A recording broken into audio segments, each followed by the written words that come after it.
आमदार राजेंद्र राऊत यांची पत्रकार परिषद. मराठा आरक्षणाची चळवळ वेगळ्या दिशेनं भटकल्याचं दिसतंय. आरक्षण घेत असताना उपोषण, मोर्चे, आंदोलन हे केलंच पाहिजे, मात्र चर्चेची दारं उघडी असली पाहिजेत. छत्रपती शिवाजी महाराजांच्या अष्टप्रधान मंत्री मानले होते, मात्र हे महाशय कोणाला बोलूच देत नाहीत.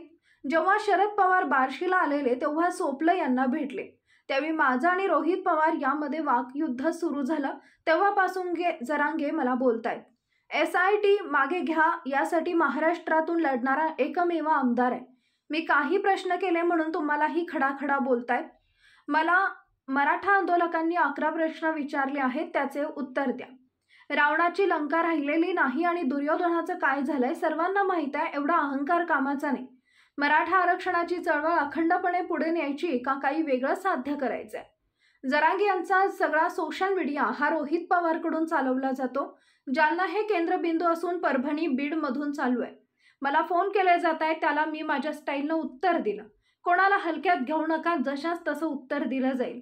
समाजाच्या नावावर नोटंकी चालू आहे. मी दुधाचे दूध आणि पाण्याचे पाणी करतो. मी कच्चा खिलाडी नाही, बघतो करतो म्हणजे काय? आम्हाला गोळ्या घालणार असाल तर सांगा, कुठे थांबू, घाला गोळ्या. प्रश्न विचारल्यामुळे कुणी दादागिरी घेत असेल तर सरकारनं याकडे गांभीर्यानं बघावं. मला फोन करून वेडवाकडं बोललं जात आहे, त्याला मीही त्याच भाषेत उत्तर दिलं. माझ्यावर ते किती वेळ बोलले पण मी लक्ष दिलं नाही. आमच्या आईवडिलांना कशाला मध्ये आणता? माझ्यापेक्षा सोपल बरे असं ते म्हणाल्यामुळे मला वेगळाच वास आला. बीडमध्ये घरं पेटली तेव्हा त्यांच्या लेकरांचा कैवाळा नाही आला का?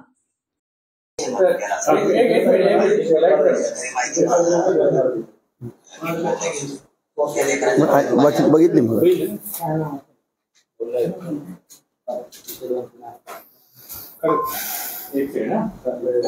कोणाला काय विचारायचं विचारायचं. मनोज जरांगे पाटील आणि त्यांच्यामध्ये गेल्या 2 ते 3 दिवसांपासून संघर्ष पाहायला मिळतोय. अगदी शाब्दिक युद्ध रंगल्याचं चित्र पाहायला मिळतंय. नक्की आपली भूमिका काय आहे? मनोज जरांगे पाटलांना आपलं आवाहन काय असणार आहे? माझी तमाम हात जोडून आणखीन ही नम्रतेची विनंती आहे की संपूर्ण मराठा समाजाचा जो आरक्षणाचा मुद्दा आहे तो मुद्दा घेऊनच ही चळवळ चालली पाहिजे आणि संपूर्ण गरजवंत मराठ्याला या ठिकाणी न्याय मिळाला पाहिजे. परंतु दुर्दैवानं तसं होताना दिसत नाही की आतापर्यंतच्या ज्या चळवळी पाहिल्या आम्ही त्यामध्ये जवळून काम केलं, परंतु ही जी मराठा आरक्षणाच्या बाबतीमधली जी चळवळ आहे ती वेगळ्या दिशेनं भरकटल्याची दिसते. त्याचं ज्वलंत उदाहरण आपण सगळेजण संपूर्ण महाराष्ट्रातील माझा तमाम मराठा बांधव या ठिकाणी पाहतोय आणि सर्वसामान्य जनता पण पाहते. मुळात मला या ठिकाणी एवढंच सांगायचं की जे आरक्षण आपल्याला मराठा समाजाला घ्यायचं आहे ते आरक्षण घेत असताना उपोषण, मोर्चे, आंदोलन हे सगळे प्रकार मान्य आहेत आणि ते करायलाच पाहिजे. लोकशाहीमध्ये तो आपला मूलभूत अधिकार आहे. काय पदरात पडले आणखीन काय पदरात पडून घेण्यासाठी करणं गरजेचंच आहे. परंतु यामध्ये काही डॉक्टर बाबासाहेब आंबेडकरांनी जे काही संविधान दिलेलं आहे, घटनात्मक जे विषय आहेत त्या बाबतीमध्ये सुद्धा चर्चेची दारं खुल्ली असणं गरजेचं आहे, माझं प्रामाणिक मत आहे. कारण ज्या छत्रपती शिवरायांचं आपण सगळेजण नाव घेतो त्या छत्रपती शिवरायांच्या मंत्रिमंडळात सुद्धा 8 प्रधान मंडळ म्हणजे अष्टप्रधान मंडळ होतं आणि हे कुणालाच विचारायला तयार नाहीत महाशय. मी एकटंच आणि कुणी काय विचारायला गेलं तर सहज आमच्या बार्शी तालुक्यामध्ये आम्हाला पवार साहेबांची सभा झाली. त्या सभेनंतर सोपल साहेबांच्या घरी पवार साहेब गेले आणि त्या दिवशीपासून रोहित पवारांचं माझं काही क्रॉसिंग झालं आणि त्या दिवसापासून खऱ्या अर्थानं मनोज दादा जरांगे पाटील मला बोलू लागले. मग नेमका आम्ही अर्थ काय समजायचा? तुम्ही मराठा आरक्षणाची लढाई लढता का नेमकं महाविकास आघाडीची लढाई लढता? आम्ही काय चूक केली?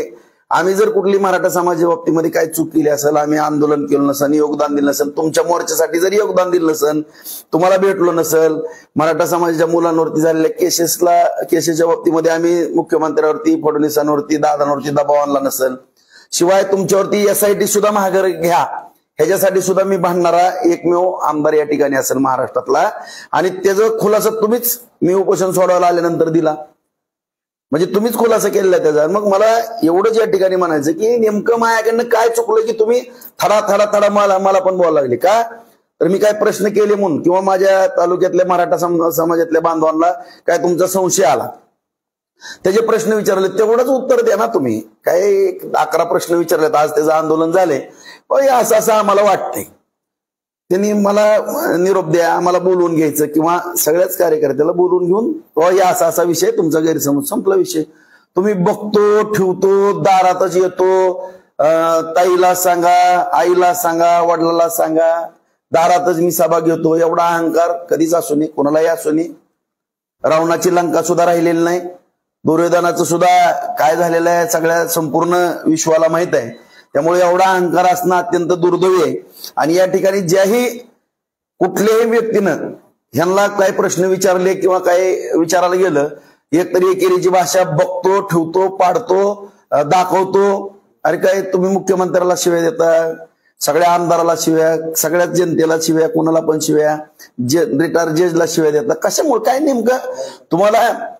मुळात मराठा आरक्षणाची चळवळ अखंडपणाने कडपर्यंत न्यायची का काय तर ह्याच्यातनं वेगळं साध्य करायचं, हा सुद्धा विषय या ठिकाणी संपूर्ण मराठा समाजाला समजणं गरजेचं आहे. आज मी सगळ्या मीडियाच्या माध्यमातून मी सांगू इच्छितो बांधवांना, मी कुठलंही खोटं बोलणार नाही त्या दिवशी, पण काही गोष्टी त्या दिवशी मी सांगितल्यात, डबल वेळ खाणार नाही मी सगळ्यांचा. परंतु या ठिकाणी कुणी जरी आवाज उठवला तर आता मी बघतोय 3 दिवस झाले, मला सुद्धा ह्यांनी सेटिंग अशी फिट करून ठेवलेली आहे, सगळा IT सेल किंवा सोशल मीडिया ह्यांचा ऑपरेट केला जातो तो रोहित पवारांकडनं केला जातो. आणि प्रामुख्यानं परभणी बीड जालना हिंगोली या टापूमध्ये जास्त मीडिया, आणि जालनामध्ये ह्याचं केंद्रबिंदू आहे असं आम्ही पण शोधून काढलेलं आहे. कारण आम्हाला पण काही माहिती पूर्ण मिळणारी त्या ठिकाणची माणसं या ठिकाणी मला भेटून गेले, आणि या ठिकाणी सोशल मीडियावरती कमेंट टाकायच्या, तुमच्याच आंदोलनाला फार रिस्पॉन्स मिळतो असं दाखवायचं, सगळं रोहित पवार याचं मेंटेन त्या ठिकाणी केलं जात आहे. परत जर कुणी बोललं ह्यांचं काय यांना प्रश्न विचारला, लगेच फोन चालू करायचे त्या व्यक्तीला, कुणी पण असू द्या, सर्वसामान्य असू द्या. माझ्या अगोदरच्यांना बराच अनुभव आला, फोन करायचा, अरे तुरे बोलायचं, कुठंतरी शिवीगाळी करायचं. ही तुम्ही माझ्या पत्रकार बांधवाला मी दाखवतो, मी आता 2 फोन उचलले, मी माझ्या स्टाईलनं उत्तर दिलं. परत मला काही जाणकारांनी सल्ला दिला की भाऊ तुम्ही काय फोन वगैरे उचलू नका, परंतु हे बंद करा. आमच्याजवळ पण मराठा बांधव आहेत, गरजवंत मराठा, माझे पण लहानपणापासूनचे सहकारी आहेत, आम्ही असंख्य मंडळी आहेत. तुम्ही जर असे फोन करून शिव्यागाळी करायला लागले तर जशात तसं प्रत्युत्तर दिलं जाईल, इतकं काय सोपं समजू नका तुम्ही, असं कुणाला हलक्यात घेऊ नका. फक्त माझी एवढी नम्रतेची विनंती की जी मराठा चळवळ आहे त्या चळवळीला गालबोट कोणी लावू देऊ नका. कारण मी आज एक मराठा आमदार म्हणून या ठिकाणी मी आपल्या सगळ्याच संपूर्ण राज्यातील मराठा समाज बांधवांना गरजवंताला मी सांगू इच्छितो, मी सुद्धा मागणी केलेली आहे की जी नौटंकी चाललेली आहे, जे समाजाच्या नावावरती कुणीतरी राजकीय पोळी भाजून घेण्याचा प्रयत्न करतंय, हे दुधाचं दूध आणि पाण्याचं पाणीच मी पण करतो. मी पण काही इतका कच्चा खिलाडी नाही. मी कालच प्रेस घेतलेली आहे, त्यामध्ये सांगितलेलं आहे की मी विधानसभा अध्यक्ष नार्वेकर साहेबांना पत्र लिहिलेलं आहे. त्यामध्ये नेमकं ओबीसीतून आरक्षण द्यायचं का नाही किंवा ओबीसीतनं मराठा समाजानं आरक्षण घ्यायचं का कुणी नाही, या बाबतीमध्ये जी पण पक्ष असतील किंवा जे आमदार असतील त्यांनी विशेष विधानसभेचं अधिवेशन बोलून त्यामध्ये आपापली भूमिका स्पष्ट करावी आणि राज्याला आपला खरा चेहरा त्या ठिकाणी दाखवावा. मग 1 ते 288 पर्यंत नंबरिंग प्रमाणे त्या ठिकाणी सगळ्यांनी सांगावं. आणि मी सगळ्याच पक्षाला पत्र बुधवारी जाणार आहे मुंबईला, त्या ठिकाणी सगळ्याच पक्षांच्या ऑफिसमध्ये जाऊन स्वतः किंवा माझे काही सहकारी त्यांच्या मार्फत पत्र देणार, त्याच्या पोच घेणार आणि दिनांक 23/9/2024 पासून बार्शी येथील शिवसृष्टी छत्रपती शिवरायांच्या पुतळ्यासमोर माझं स्वतःचं सकाळी 10 ते 5 रोज हे आंदोलन त्या ठिकाणी असणार आहे. जोपर्यंत सगळे पक्ष माननीय अध्यक्ष साहेब विधानसभेचे अध्यक्ष यांना पत्र देत नाहीत, विशेष अधिवेशन बोलून या ठिकाणी सगळ्याच पक्षाची ओबीसीतून आरक्षण द्यायचं का नाही ह्याची भूमिका स्पष्ट करत नाहीत, तोपर्यंत मी रोज त्या ठिकाणी सकाळी 10 ते 5 वाजेपर्यंत एक मराठा कार्यकर्ता, मराठा चळवळीतला कार्यकर्ता म्हणून त्या ठिकाणी मी रोजच्या रोज त्या ठिकाणी ठिय्या आंदोलन या ठिकाणी करणार आहे. अशा पद्धतीची माझी या ठिकाणी भूमिका आहे. भाऊ, आपण जरांगेवरती आरोप लावले, त्याच्यावरती आपल्या विरोधात आंदोलन राज्यभर केली जातात, काय सांगाल? आज माझी सगळ्या तमाम महाराष्ट्रातील मराठा बंधू भगिनींना नम्रतेची विनंती आहे. मीही पहिल्यापासून चळवळीतला कार्यकर्ता आहे.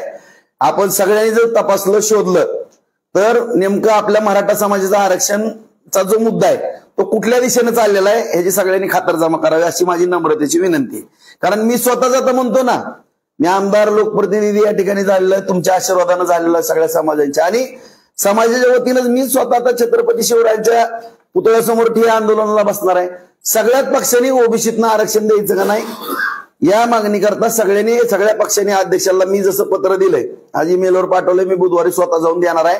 आणि सगळ्यांनीच पक्षांनी त्या ठिकाणी भूमिका मांडावी, सगळ्या आमदारांनी सगळ्यांनी दुधाचं दूध आणि पाण्याचं पाणी, मग तर खरं खोटाचा फैसला होणार आहे. आता आंदोलन करायला तर मी मग सांगितलं की निवळ पेड सगळं चाललंय. रोहित पवारांच्या माध्यमातून जर चाललं असेल, आता जरांगे दादांची सभा असेल तर अगोदर 2 दिवस रोहित दादा पुढे असतात किंवा त्यांची टीम असती, सगळी यंत्रणा लावली जाते आणि त्या दृष्टिकोनातून चाललेलं आहे. आणि आंदोलन करायला काय, आता कशावर आंदोलन होत नाहीत सांगा की? जी महाविकास आघाडीचे आंदोलन कशावर झाले नाहीत? कुठल्याही गोष्टीला चांगल्या पद्धतीनं त्या ठिकाणी मागणी करा. मग असं करा ना तुम्ही, सगळ्या जे पक्ष आहेत ना, सगळ्या पक्षाच्या दारात आता सगळ्याच मराठ्यांनी आंदोलन करायला पाहिजे की तुम्ही विशेष अधिवेशन या ठिकाणी बोलवा. आणि या ठिकाणी माझ्या सगळ्या गरजवंत मराठ्यांना, माझ्या तमाम मराठा समाज बांधवाला नम्रतेची विनंती आहे. जो विषय काढला होता की कुठल्या लेकराच्या काही आईच्या डोळ्यात पाणी आलं कुणाचं, तो वाद कुठले मला माहित नाही, त्याची मी आता सगळीच माहिती घ्यायला लागलोय त्याची. परंतु काय नौटकीन काय मला आश्चर्य वाटायला लागलं किती ह्यांना माया येते.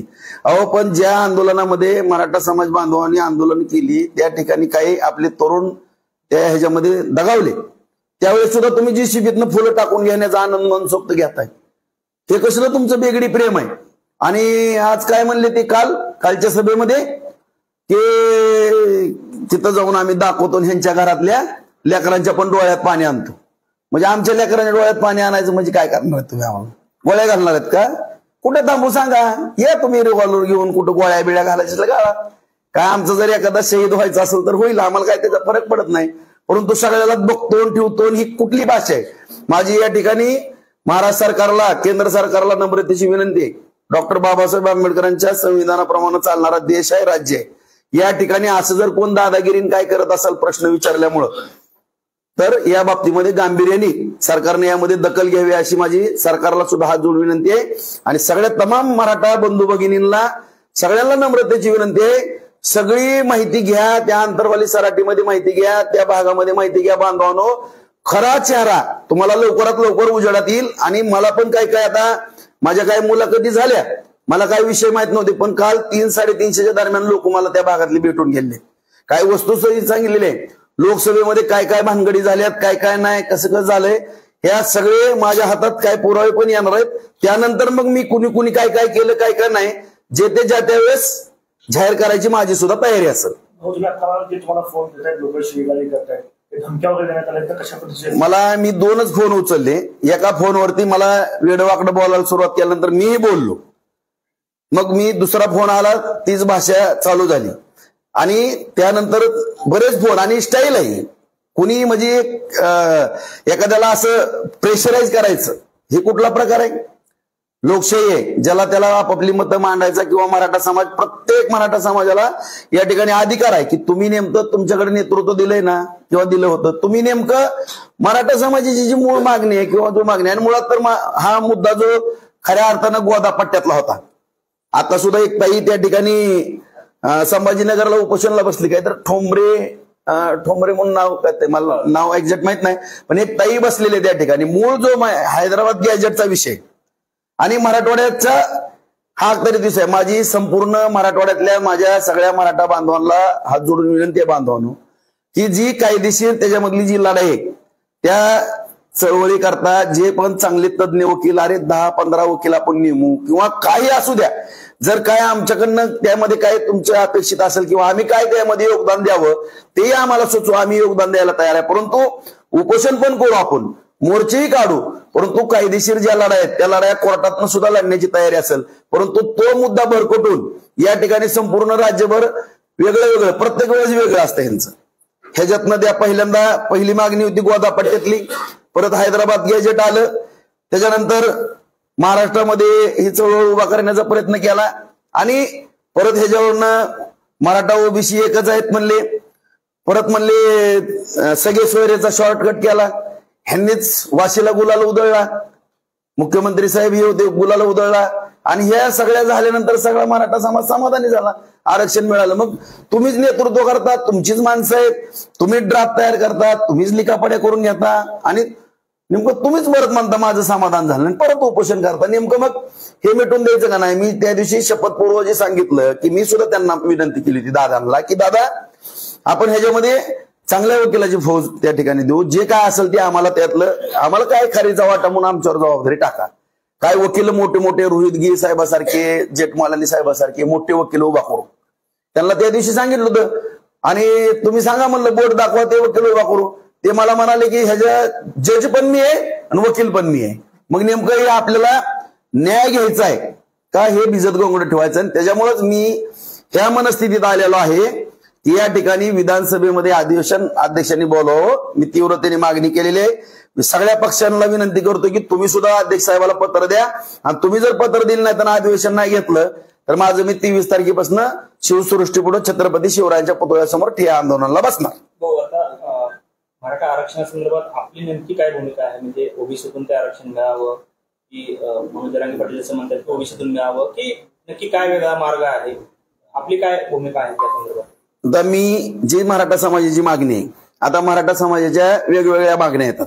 काही जणांचं मत आहे की आम्हाला ओबीसीतनं आरक्षण द्या, काही कोकण वगैरे भाग जो पट्टा आहे त्याचं असं मत आहे की आम्हाला ओबीसीतनं आरक्षण नको, कोण कुणबीचं मागतंय, कोण ओपन मधून मागतंय, अशा विविध मागण्या आहेत. म्हणून तर मी पत्र जे दिलं ना, आपण विधानसभेमध्ये अधिवेशन बोलावं, ज्याला ओबीसीतनं आरक्षण द्या त्या बाजूने मतदान करायचं, ते आमदार मतदान करतील, आपली भूमिका मांडतील.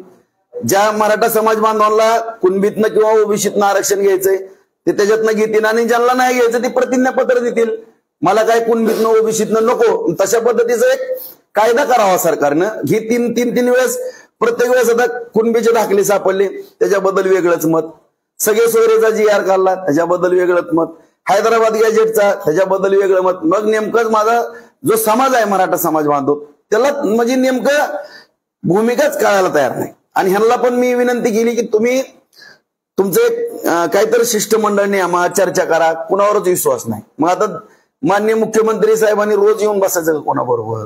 ते संविधानिक पद आहे, मी काय त्यांची बाजू घेत नाही CM साहेबांची, परंतु आपलं पण शिष्टमंडळ किंवा आपल्या एका वकिलाची 10-15 फौज त्या ठिकाणी कायदेशीर कुठल्या बाजूने आपल्याला न्याय मिळेल हा खऱ्या अर्थाने हा प्रश्न सोडवायचा का आपल्याला पेंडिंग ठेवायचा आहे?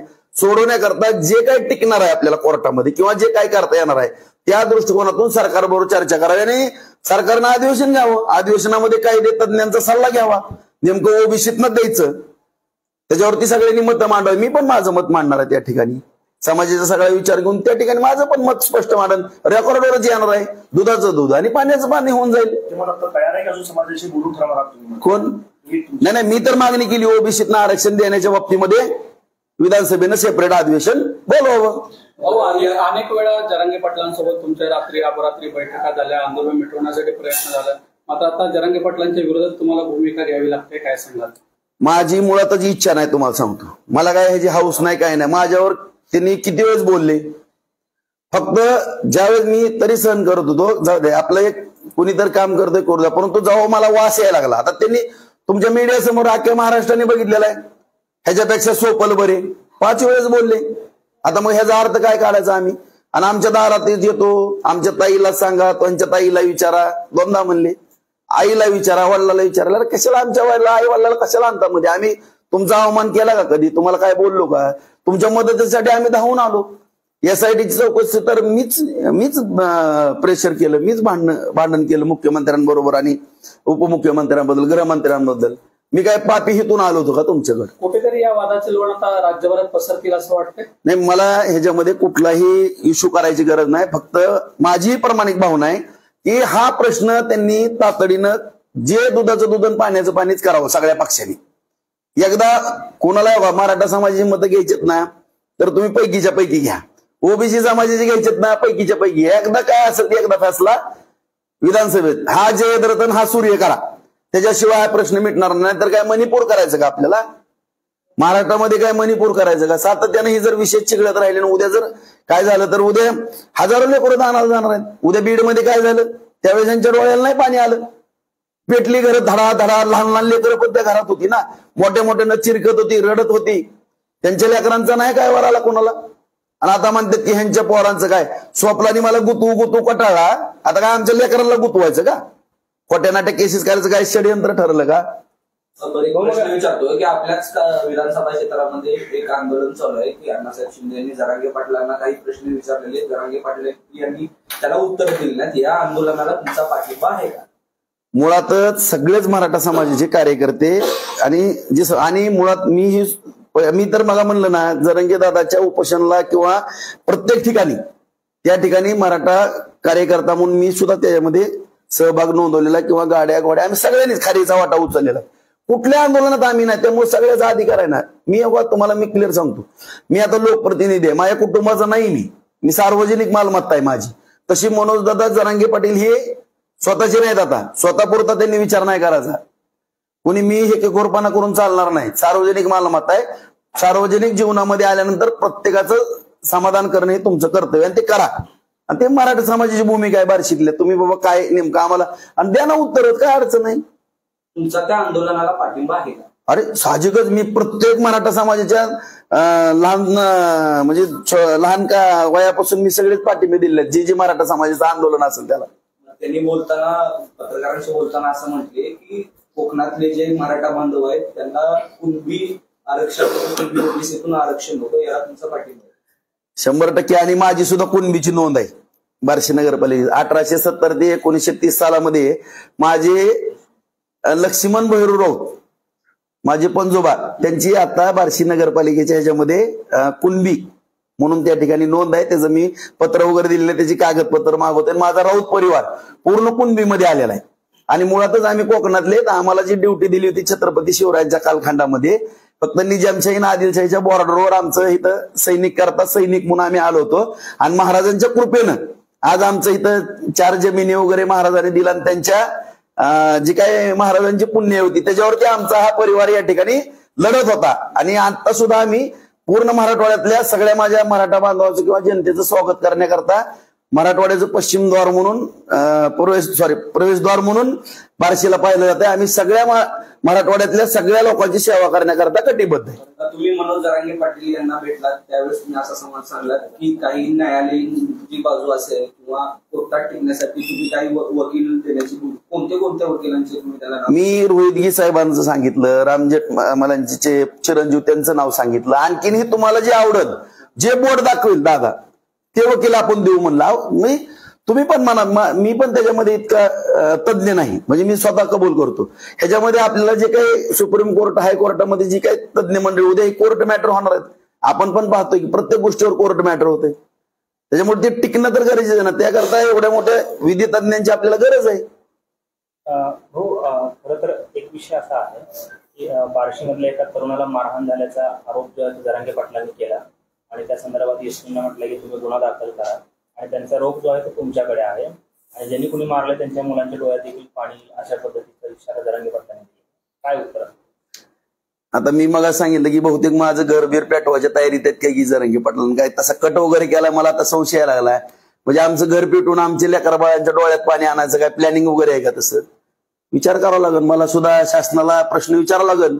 असं जर काय एवढा नक्षलवाद जर उपाळणार असेल बार्शी किंवा राज्यामध्ये, अवघड आहे. मग तक्रार वगैरे आपण करणार त्या संदर्भात? नाही, मी आता आपल्या माध्यमातून आता ह्याच्यापेक्षा मोठी तक्रार काय असू शकते? प्रोटेक्शन वगैरे मागणार का? किंवा जे बीडमध्ये घडलं त्याप्रमाणे इथं घडण्याची? शेवटी सरकारची जबाबदारी आहे प्रत्येक नागरिकाचं संरक्षण करावं. त्यांनी विचार करावा काय करायचं आणि काय नाही. ते हे कार्यकर्ते नक्की कोण आहे? ते असं म्हणतात की मराठा समाजाचं हे कार्यकर्ता आहे. नाही, ती मी माहिती घेतो. मला पण माहिती नाही, त्यांना पण माहिती नाही. ते सुद्धा काय म्हणले की मला पण माहिती नाही, मी माहिती घेतो. मी पण खरंच माहिती घेतो. ही नेमकं काय प्रकार आहे ते मला पण लक्षात आलं नाही. आणि आता तिथली काही गावातली कुठल्या लोक आहे ती काय ते विचारून जरा माहिती घेतो. ही नेमका काय प्रकार आहे. तुम्हाला कुठेतरी बदनाम करायचा प्रयत्न आहे असा बेजोड आरोप करून, कारण ते सांगतात की माहिती नाही मात्र अप्रत्यक्ष तुमच्याकडे लोक. आता हे कसं आहे, आमची सोपल स्टाईल चालू झाली असं मला दिसतंय. कारण मला सुद्धा किती वेळेस गुंतवलं तुम्हाला माहित आहे, किती गुन्ह्यामध्ये गुंतवलं. नशीब भगवंताची कृपा म्हणून मी त्या गुन्ह्यातनं एक एक एक एक एक एक एक सुटलो. सही सलामत मी आज जीवन जगतोय. तसं बहुतेक काय कटकार असताना ही सगळी साखळी आहे ना, ही साखळी मला काहीतर विचित्र दिसायला लागली. याला राजकीय फार मोठा वास येऊ लागलेला आहे मला. असण्याची शक्यता आहे यामागे?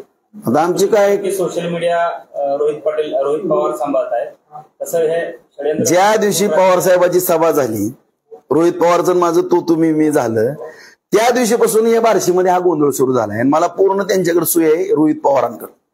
हे जे कटकारस्थान आहे ना, की शेवटी कसं आहे, त्यांना कुठला आवडत नाही म्हणलं की समाजाला मध्ये घेण्याचं काहीतरी कटकारस्थान दिसायला लागलं, असं मला वास यायला लागला. कारण सोपलची भाषा तीच, सोपलच्या कार्यकर्त्यांची तीच, ह्यांची पण तीच, सगळी साखळी एकत्र दिसायला लागली मला.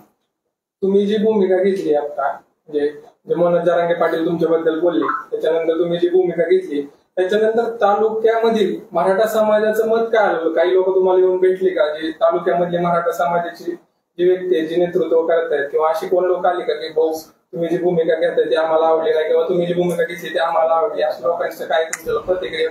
मुळातच माझा जन्मच मराठा चळवळीतनं झालेला आहे, त्यामुळे मी मराठा समाजाच्याच बाजूने भूमिका घेणार आहे, किंवा मराठा समाजाच्या हिताचे निर्णय मी पहिल्यापासून घेतलेले आहेत. 17,000 दाखले देणं, SC-BC दाखले त्यावेळेस दिले, मराठा वधूवर परिचय मेळा, सामूहिक विवाह, किंवा आता सुद्धा दाखले देणं, कुणबीच्या नोंदी 18,000 शोधणं. ज्यावेळेस मागासवर्गीय आयोग आला होता, महाराष्ट्रात 22,000 अर्ज बार्शी तालुक्यातनं सोलापूरला मागासवर्गीय आयोगासमोर होणं, सगळ्या बार्शीतल्या प्रत्येक मोर्चा, सगळं सोलापूरचा मोर्चा, प्रत्येक ह्याच्यात मी क्रियाशील माणूस आहे मराठा समाजाच्या चळवळीत.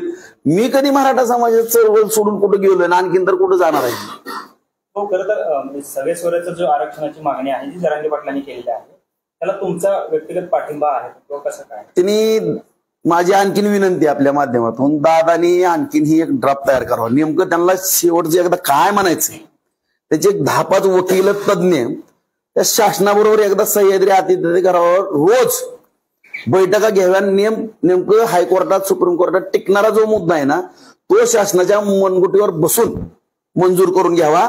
त्याच्याकरता त्यांच्या बरोबर कुठं जरी काय काम करायची तयारी असेल तर आम्हाला काय अडचण नाही. बस असा विषय आहे की तुम्ही आता भाजपमध्ये अधिकृत नाही आहात, असं एकंदरीत म्हणजे आपण अपक्ष आहात आमदार म्हणून, तर भाजपचा या सगळे सोयऱ्याच्या एकंदरीत भूमिकेला पाठिंबा आहे का? शिंदे ज्यावेळेस निर्णय घेतील तेव्हा घेतील, कारण त्यांनी शब्द दिला होता की आम्ही सगळे सोयऱ्याचा कायदा करू, मात्र अद्याप मिळालेला नाही.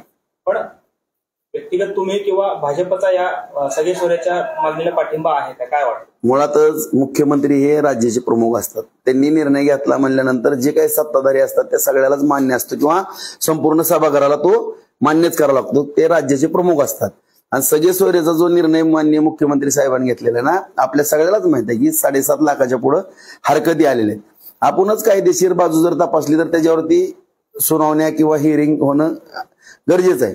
डायरेक्ट जर आपण कुठला जर एका कायद्यात रूपांतर केलं एखाद्या अधिसूचनेचं, तर उद्या कोर्टात टिकल का? शेवटी आपला देश हा घटनेवरती चालतो. त्यामुळे त्याच्यावरती एवढे मोठे अर्ज आल्यामुळं, आणि मला एक प्रश्न विचारायचा आहे, एवढे 1-1 कोटीच्या सभा झाल्या, आणि ज्या वेळेस त्या सगळे सोयऱ्याच्या अधिसूचनेवरती हरकती आल्या, त्यावेळेस त्याच्या बाजूने सुद्धा 1 कोटीची सभा होत असताना 1 लाख सुद्धा सपोर्टेड हरकती का घेण्यात आल्या नाहीत? तसं का आवाहन केलं नाही कोणी? त्यांनी नेतृत्व त्यांच्याकडे होतं. 7.5 लाख आल्या तर कमीत कमी 50 लाख, 1 कोटी, आता 6 कोटी समाज आहे तेच म्हणतात. तुम्ही आव्हान केलं तर सगळ्यांनी अर्ज दिले असते तिथं. सगळे सोयरीच्या अधिसूचना तातडीनं तुम्ही हे करा, ते पण केलेलं नाही.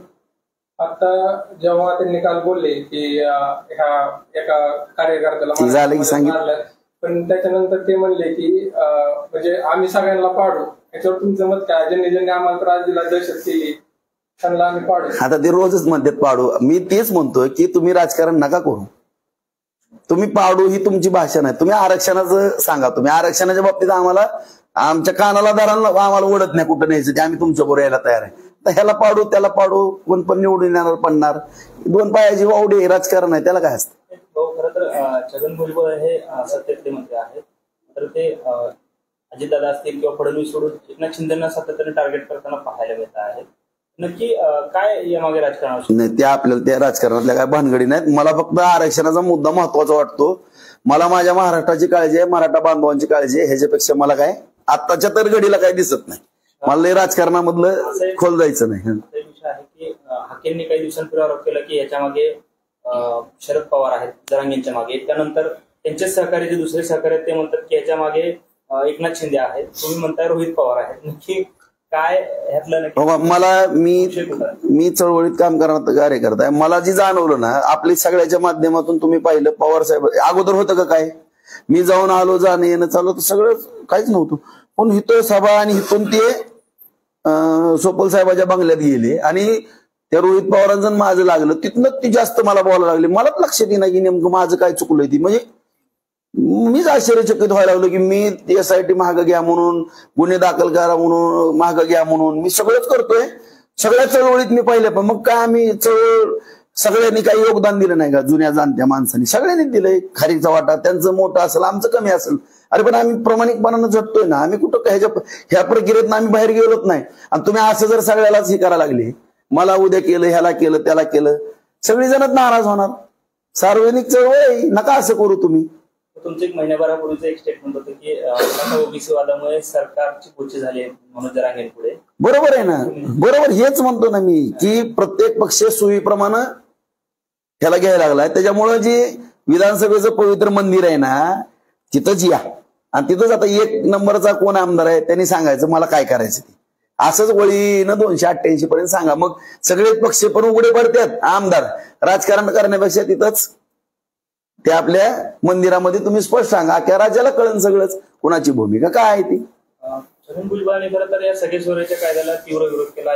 एल्गार मोर्चे काढले मोठमोठे सगळ्या राज्यभरामध्ये. तर आता जसं आपण म्हणतोय की अधिवेशन घ्यावं, तर भुजबळांना आपलं काय आव्हान असेल या एल्गार मोर्चावर? सगळे सोयऱ्याच्या सगळ्यांनी त्या कोर्टात उभं राहावं. आता म्हणजे जे न्याय मंदिर आहे विधानसभेचं, त्या ठिकाणी त्यांनी आपल्या आणि त्यावेळेस मग कुठल्या समाजाच्या भावना काय होणार आहेत किंवा काही नाहीत हे सगळं राजकारण करण्यापेक्षा स्पष्ट भूमिका त्या ठिकाणी मांडावी. आणि दुसरा मुद्दा आणखीन पण मी विनंती करतो की सरकारनं सुद्धा ह्या सगळ्या बाबी सगळ्या तपासून सगळे कायदे, प्रचंड कायदे तज्ञ सरकार म्हणजे सरकार असते सगळे म्हणून कुठेही मराठा समाजाची आता फसवणूक होणार नाही या दृष्टिकोनातून भूमिका घ्यावी.